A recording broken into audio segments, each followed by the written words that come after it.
Aircraft designers have been worried about the shape of their aircraft for a long time. One of the first aircraft to successfully incorporate design into the overall structure of the aircraft was the DC-3. The DC-3 was streamlined all over the place. Every feature was streamlined. If we look at one of the features, the nose of the aircraft, the nose of the DC-3 is round and smooth and tapered. If we compare that to, say, the Ford Tri-Motor, which was manufactured about 10 years prior to the DC-3 in the mid-1920s, the Ford Tri-Motor has a very boxy front, and it's got an exposed engine right there on the nose. These exposed engines on the Ford Tri-Motor created awful lot of drag. If you look at the engines of the DC-3 engines have a NACA cowling around them, and the cowling actually covers all of those parts so that they're not generating drag in the free stream of airflow. Another feature of the DC-3 would be the landing gear. The landing gear on the DC-3 was retractable, so it could be raised up into the belly of the aircraft.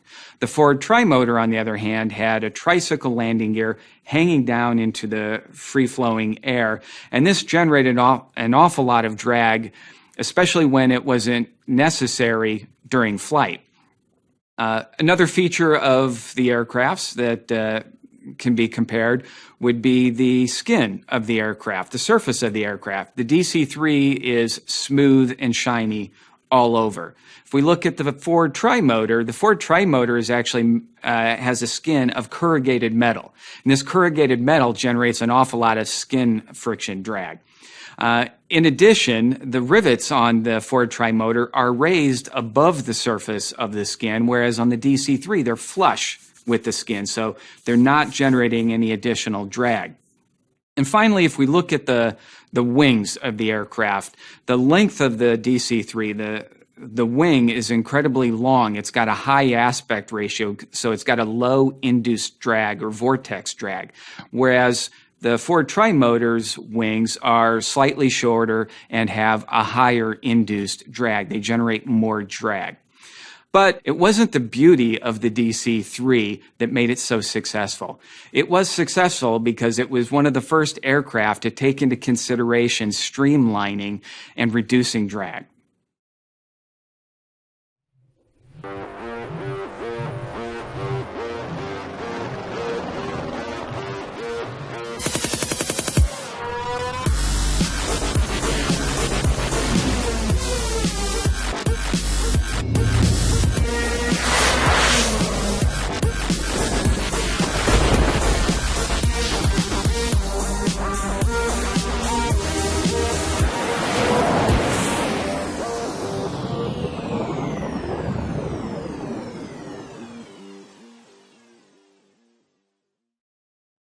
Have you ever thought about the cost of flying?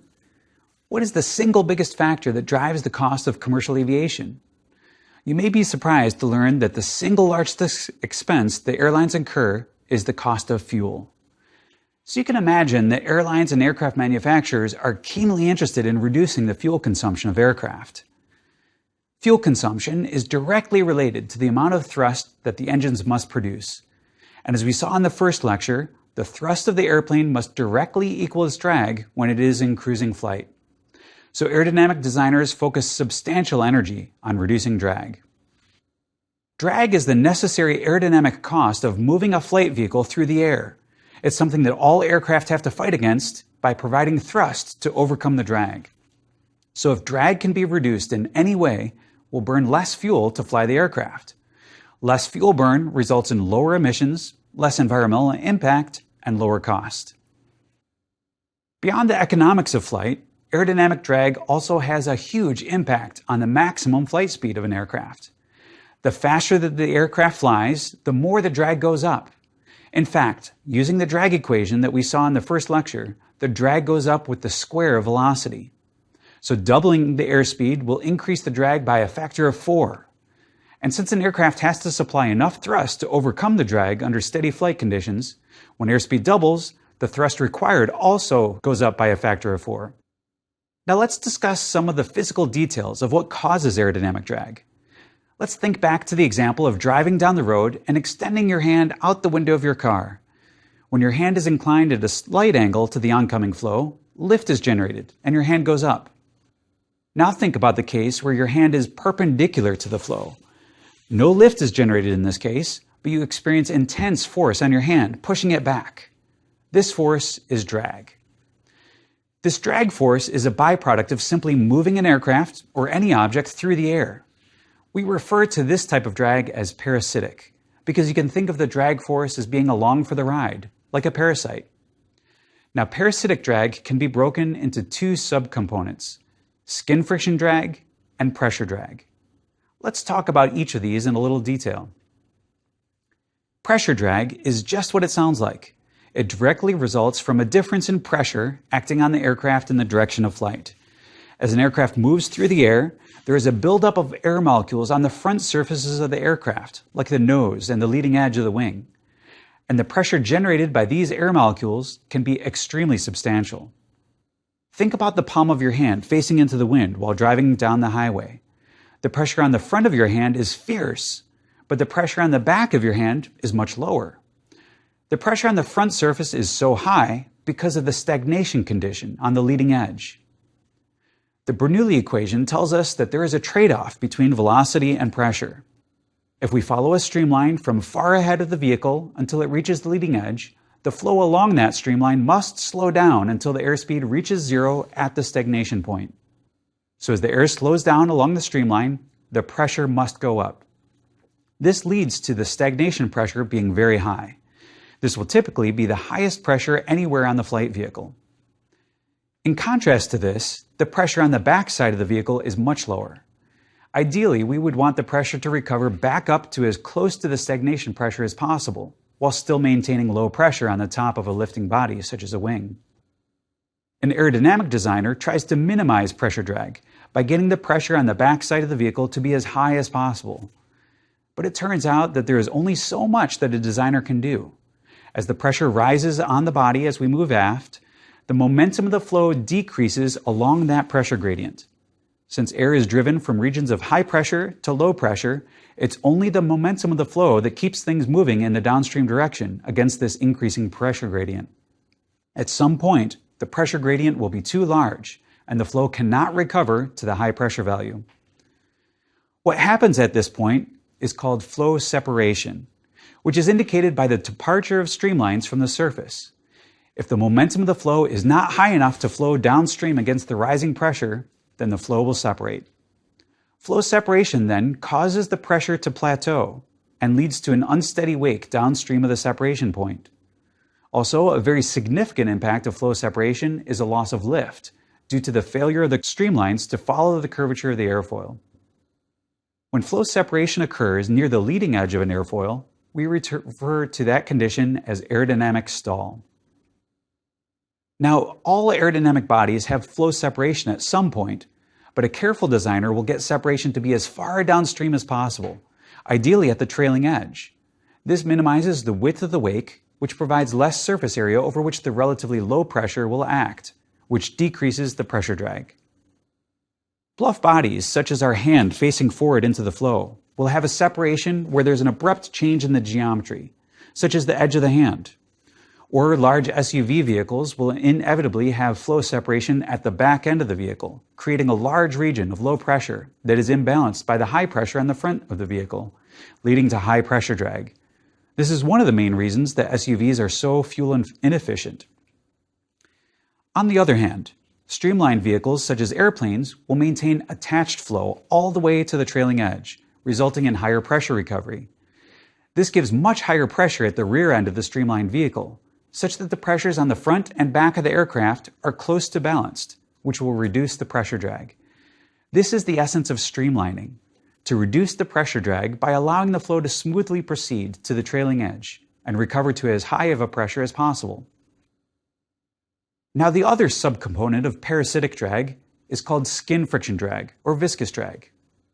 Skin friction drag is due to the friction of air molecules moving over the surface of the aircraft, just like the friction of two objects rubbing against one another.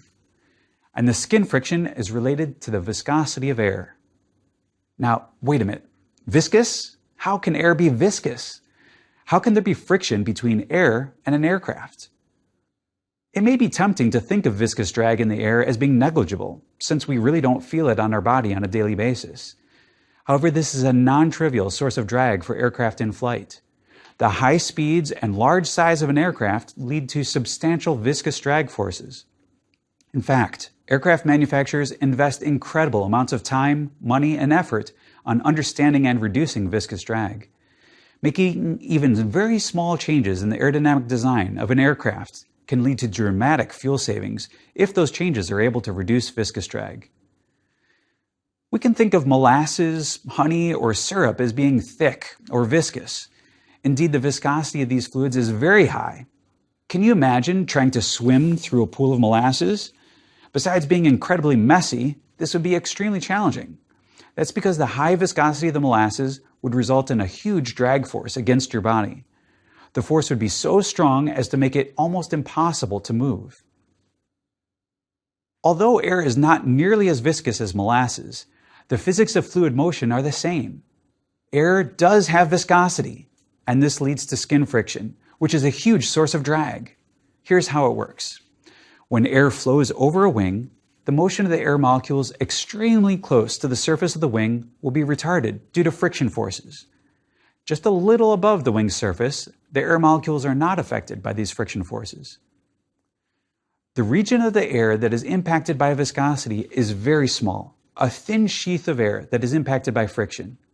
This boundary layer, as we call it, is very thin. At the leading edge of the wing or fuselage, the layer has essentially zero thickness. The thickness of the boundary layer then grows at further downstream distances until it reaches the trailing edge. On the wing of a large commercial transport, the boundary layer on the wing can grow to be as much as 4 or 5 inches thick. On the much longer fuselage, the boundary layer can grow to be as thick as around 1 foot at the back end of the aircraft.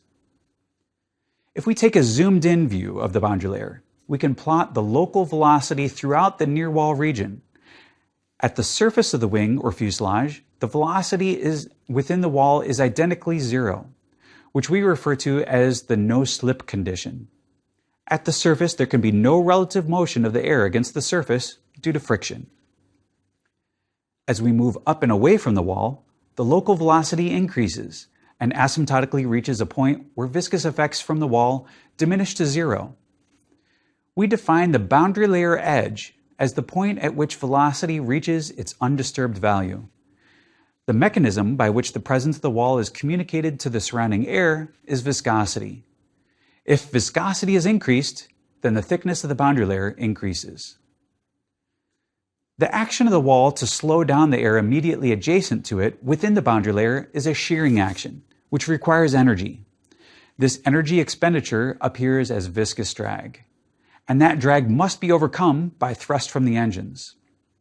Higher shearing action involves a greater velocity change over a given height and greater viscous drag. Now, there are two kinds of boundary layers, and usually both types of boundary layer are present on an aircraft at the same time. However, the distinction between the two is extremely critical for the overall drag of an aircraft. The first type is the laminar boundary layer, which is defined as having smooth, parallel streamlines within the boundary layer. Each stratum within the boundary layer remains distinct from those above and below it. The second type of boundary layer is the turbulent boundary layer, which has chaotic motion of air within the near wall region and increased mixing. This chaotic mixing leads to significant growth of the boundary layer. Also, turbulent mixing draws high momentum fluid from the outer edge of the boundary layer down closer to the wall. This results in an increased velocity gradient at the wall, and the shearing action increases. On plots of the boundary layer profile, we can see that the velocity gradient, or shearing action, of the laminar boundary layer is much less than that of the turbulent boundary layer. From this, we can infer that the laminar boundary layer will have much less viscous drag than a turbulent boundary layer. Unfortunately, the laminar boundary layer is not a stable condition. As the boundary layer develops and grows at further downstream distances, minute disturbances will grow until the boundary layer transitions from its laminar state to a turbulent state. Once the boundary layer has become turbulent, it is generally very difficult to relaminarize it. Thus, aircraft designers invest a lot of energy in predicting where the boundary layer transition will occur and employ schemes to delay transition. In general, on highly streamlined bodies, it is highly advantageous to maintain the greatest extent possible of laminar flow. One of the key scientists in history who studied laminar to turbulent transition was Osborne Reynolds. Reynolds set up an experiment with pipe flow, where he injected dye into a stream of water flowing through a small tube to qualitatively observe the nature of the flow within the pipe. At short distances from the inlet, the bead of dye remained a discrete filament that was well defined. Further downstream of this, however, Reynolds observed undulations in the filament of dye, leading to a point in the flow where suddenly the dye became thoroughly mixed with the surrounding flow and the well-defined filament of dye was gone. This was one of the first detailed studies of the transition phenomenon between laminar and turbulent flow. His work was so groundbreaking that we have a famous parameter in aerodynamics that's named after Osborne Reynolds. The Reynolds number is a ratio of inertial forces to viscous forces, determining the relative importance of viscosity. Because of this, it's a helpful indicator of where transition is likely to occur. The key physical parameters that are wrapped up into Reynolds number are the flow velocity, a length scale, and viscosity. The equation for Reynolds number combines these in a non-dimensional way with velocity and length in the numerator and viscosity in the denominator. At higher Reynolds number will generally be an indicator of transition to turbulence.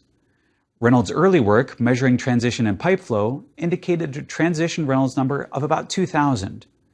This criterion for transition can depend significantly on the ambient conditions, but the main point is that there is a transition Reynolds number. If the Reynolds number is above this criterion, then the flow is likely turbulent. But if the Reynolds number is below that threshold, the flow is likely laminar. From the definition of Reynolds number, we see a quantitative explanation for our contention that transition occurs at some point as we move downstream on the airfoil surface. We see that in the length scale appearing in the numerator. We can increase the value of this length scale until the transition Reynolds number is reached. Similarly, we can change transition location by changing the flight speed of the vehicle. For a fixed transition Reynolds number, if we double the flight speed, we'll see the transition location move forward by a factor of 2. Beyond tailoring the shape of the wing or fuselage to control the transition location, there are a few other tricks that aircraft designers can play in order to maintain laminar flow for as long as possible. One of these is to use suction. A series of perforated holes can be manufactured in the aircraft skin with a vacuum pump installed underneath. This produces distributed suction all along the surface, which removes the boundary layer and promotes laminar flow. This technique can offer substantial savings in viscous drag, but designers also have to consider the cost, complexity, and maintenance. The vacuum pump will, of course, require power, which must be ultimately supplied by the engines and directly offsets any drag savings. Also, the suction system will add some weight to the aircraft, which will result in slightly higher fuel burn.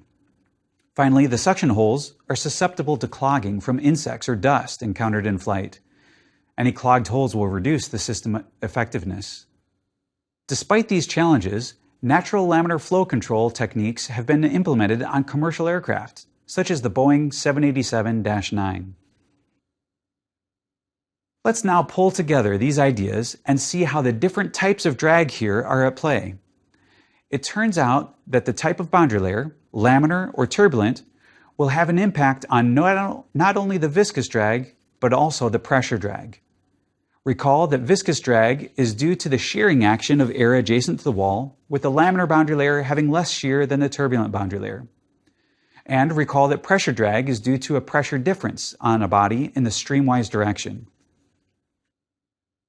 The state of the boundary layer also has a large impact on pressure drag by dramatically influencing where flow separation will occur. Let's remember that pressure drag primarily results from lower pressure on the rear of the body, which happens because the flow is separated. Also recall that flow separation is defined as the condition when the streamlines no longer follow the curvature of the body. It turns out that a turbulent boundary layer is much more robust towards separation, meaning that flow with a turbulent boundary layer will be able to follow the curvature of the body to a much greater extent. This is because a turbulent boundary layer has much more momentum close to the surface. The high velocity close to the surface, which also results in a greater shearing action. The high momentum close to the surface is the extra oomph that the flow needs to fight against the adverse pressure gradient resulting from the curved surface. Let's now examine different typical aerodynamic bodies and evaluate what types of drag are involved. First, let's look at the circular cylinder, which is dominated by pressure drag. In this flow situation, there is a significant curvature involved, and the flow cannot normally negotiate that strong pressure gradient all the way to the back side of the cylinder. Thus, the flow separates from the cylinder about midway back to the trailing edge. However, we might be able to control separation by controlling the state of the boundary layer. If we can somehow force transition from a laminar to a turbulent boundary layer, we can make the boundary layer more robust to separation. This leads to the streamlines following the curvature of the cylinder to a much greater extent, reducing the size of the separated wake. Thus, the area over which the lower pressure is acting is reduced, and the pressure drag can be reduced. Now, you may be wondering why we would care about circular cylinders when we're interested in airplanes. Well, you'll actually find a surprising number of aircraft that have bluff bodies such as circular cylinders. One example would be military aircraft with protruding guns, the AC-130 gunship, or turrets like the MQ-9 Reaper with a targeting drone. Clearly, the military also cares about fuel economy, so the pressure drag associated with these bluff bodies is a concern. Also, the landing gear on many aircraft today is essentially a circular cylinder and a source of significant drag. That is why nearly every commercial airliner will have retractable landing gear. The pilot will retract the landing gear shortly after takeoff so that the aerodynamic drag of the landing gear won't have an adverse impact on the climb performance. However, the retraction mechanism increases the complexity, weight, and cost of the aircraft and decreases the available internal volume for people, cargo, or fuel. And one final note about retractable landing gear. The pilot must remember to deploy the landing gear before touchdown. I know of at least one pilot who's done a gear-up landing. Let's just say that's a really bad day when you land with your gear up. So for all of these reasons, not all airplanes have retractable landing gear. Small general aviation airplanes of today often still have fixed landing gear, which is simpler and lighter. The downside is the drag penalty. To offset the drag penalty, aircraft manufacturers will do their best to streamline the landing gear with fairings over the strut and wheels. Just the addition of these fairings can save several % of fuel burn on a small airplane. Returning to the drag of circular cylinders, let's take a step back in time to consider the earliest aircraft ever built. Early biplane designs required significant external structure to hold the aircraft together. Take a look at the Wright Flyer, for example. There are numerous wooden struts that are mounted between the two wings. Each one of these struts is a circular cylinder. In addition to the wooden struts, there are numerous bracing wires that are held in tension to help the wing retain its shape. These struts and bracing wires were required for maintaining the structural integrity of the airplane, but they came at a significant aerodynamic cost. In those early days of aviation, it wasn't fully appreciated how substantial the drag penalty was for those structural members. Even the thin wire bracing contributed substantial drag to the vehicle. Advances in structural technology in the 1920s enabled the wings to support their own weight without external bracing, which had a dramatic improvement on aircraft performance. We'll now consider a different kind of aerodynamic body, a streamlined wing section. In this case, if the wing is well designed, the flow won't separate until the very trailing edge of the airfoil. Thus, the pressure drag is very low because there is very little surface area in the streamwise direction that is subjected to the pressure difference, leading to pressure drag. However, the dominant source of drag on an airfoil or wing then becomes viscous drag, which is directly related to the surface area of the body and the state of the boundary layer. With most wings, it is advantageous to maintain laminar flow to the greatest extent possible. In fact, the design of laminar flow airfoils was a significant area of research activity for the National Advisory Committee for Aeronautics, or NACA, which led aerodynamic research in the United States until NASA was founded in 1958. The main idea of the NACA researchers was to come up with wing shapes that promote laminar flow for as long as possible in order to reduce the viscous drag. Researchers at the time noted that the development of pressure along the length of the airfoil could influence the transition phenomena. Rising pressure would hasten transition, while decreasing pressure would help maintain laminar flow. Due to these effects, a rising pressure is termed an adverse pressure gradient, while a decreasing pressure is a favorable pressure gradient.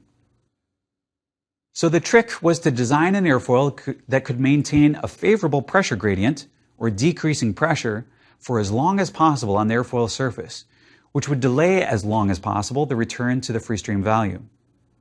The way that researchers did this was to shape the airfoil such that there is a gradual change in pressure near the leading edge, not too much curvature, with a maximum thickness that is moved aft, coinciding with a relatively flat portion of the airfoil that has very little pressure gradient. The idea is to wait as long as possible along the airfoil surface to recover the pressure, delaying the onset of the adverse pressure gradient and thus delaying transition. While scientific understanding took time to mature, resulting in the design of natural laminar flow airfoils, shapes that exploited this advantage appeared before then in nature and in engineering practice. A fascinating look at the shape of a natural laminar flow airfoil reveals a striking similarity to some shapes seen in nature. For example, the cross-sectional profile of a trout, measured by George Cayley in the 1800s, shows remarkable agreement with the profile of the NACA 63A016 airfoil, which was designed in the 1940s specifically for laminar flow. Furthermore, the bodies of other fish and mammals such as tuna or dolphins also bear striking similarity with natural laminar flow airfoil shapes. Another early instance of a natural laminar flow airfoil is in the Davis wing of the 1930s. David Davis was a freelance aeronautical engineer who approached the Consolidated Aircraft Company in 1937 with a new airfoil design.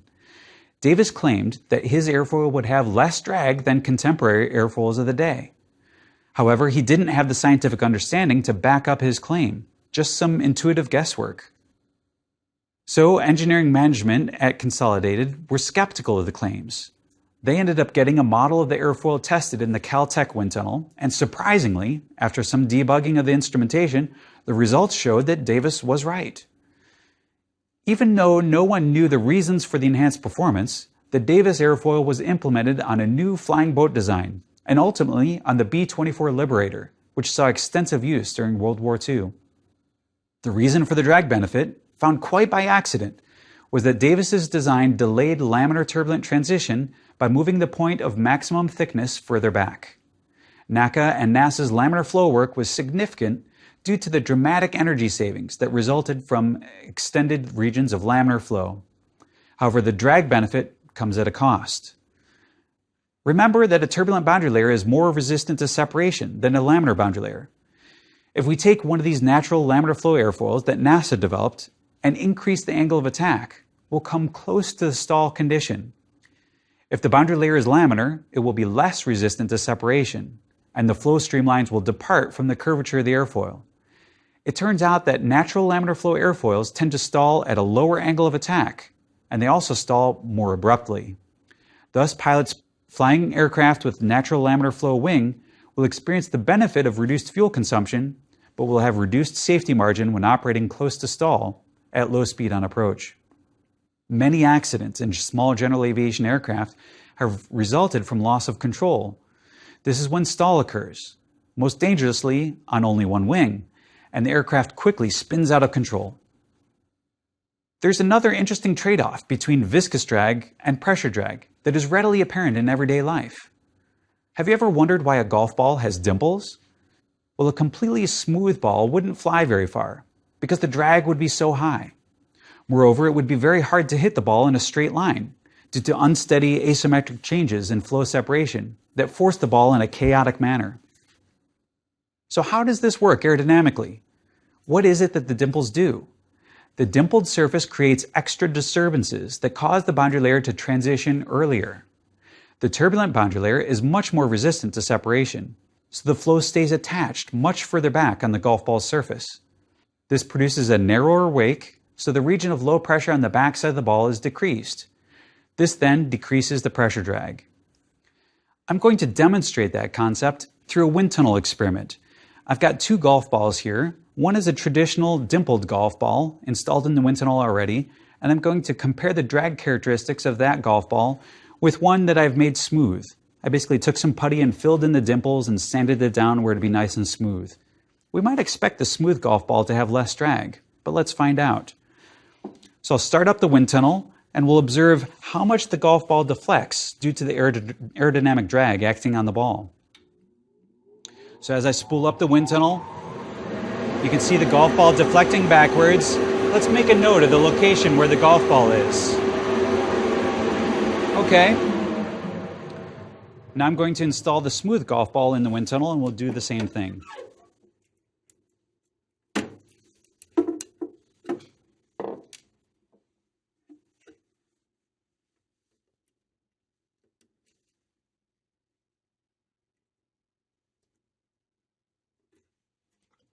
Okay, now we've got the smooth golf ball in the wind tunnel. Let's fire it up and take a look.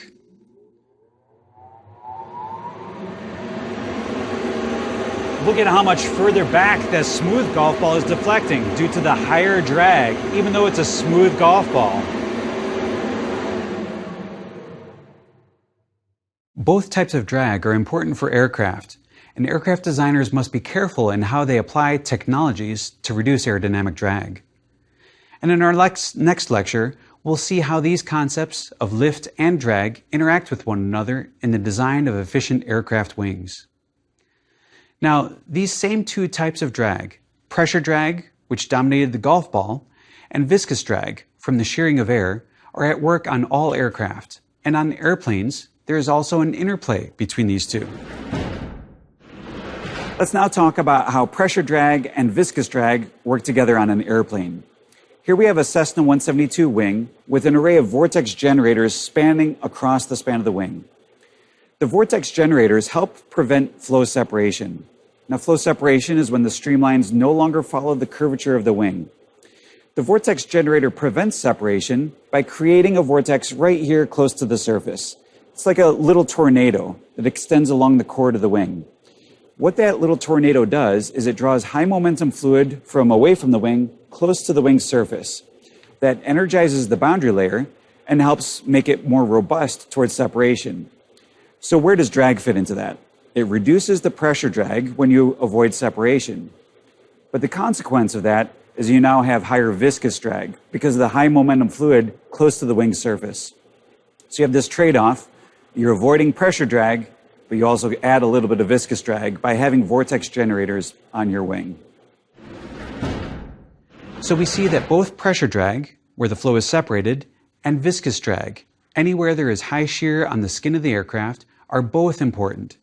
Both are a key concern for aircraft designers, who must be careful in how they apply technologies to reduce aerodynamic drag.